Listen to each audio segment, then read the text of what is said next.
بسم اللہ الرحمن الرحیم۔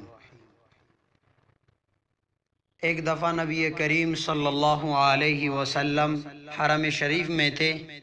کفار نے آ کر نبی علیہ السلام کو ایذا پہنچانی شروع کر دی۔ ایک کافر کہیں باہر نکلا، اس نے سیدنا صدیق اکبر کو دیکھا اور کہنے لگا، ادرک صاحبک، کہ تو اپنے دوست کا خیال کر، اس کو تو کفار ایذا پہنچا رہے ہیں۔ آپ بھاگے ہوئے مسجد میں پہنچے اور مجمع کو چیر کر اندر گئے۔ فرمانے لگے، اتقتلون رجلا ان یقول ربی اللہ، کیا تم اس ہستی کو مارنا چاہتے ہو جو یہ کہتے ہیں کہ میرا رب اللہ ہے، میرا پالنہار اللہ ہے؟ اب کافروں نے نبی علیہ السلام کو چھوڑ کر ان کو مارنا شروع کر دیا۔ روایات میں آتا ہے کہ صدیق اکبر رضی اللہ عنہ کی زبان سے صرف اتنا کہہ رہے تھے، تبارک یا ذا الجلال والاکرام۔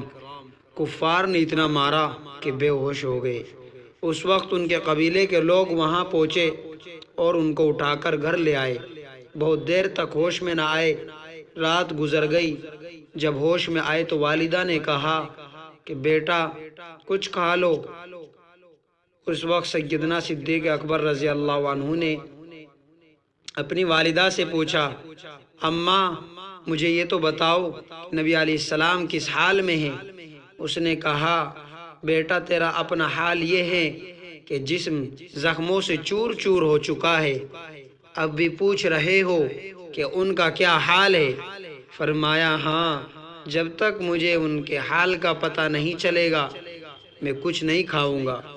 ان کی والدہ نے کہا کہ مجھے تو پتہ نہیں کہ وہ کس حال میں ہیں۔ سیدنا صدیق اکبر نے ام جمیل کا نام بتایا اور فرمایا کہ ان کے پاس جائیے، وہ آپ کو بتائیں گی۔ چنانچہ ان سے پوچھا گیا تو انہوں نے بتایا کہ آپ دار ارقم میں ہیں۔ جب نبی علیہ السلام کا پتہ چلا تو سیدنا صدیق اکبر رضی اللہ عنہ اپنی والدہ کے ساتھ دار ارقم پہنچے۔ روایات میں آتا ہے کہ جب صدیق اکبر دار ارقم پہنچے تو صدیق اکبر کی اس کیفیت کو دیکھ کر نبی علیہ السلام نے حضرت ابوبکر صدیق کا بوسہ لیا۔ اس کے بعد سب صحابہ کرام رضوان اللہ تعالی علیہ مجمعین نے صدیق اکبر کا بوسہ لیا۔ سبحان اللہ۔ مر کر کسی کی زلف پہ معلوم ہو تجھے، مر کر کسی کی زلف پہ معلوم ہو تجھے، فرقت کی رات کٹتی ہے کس بے چوتاب میں۔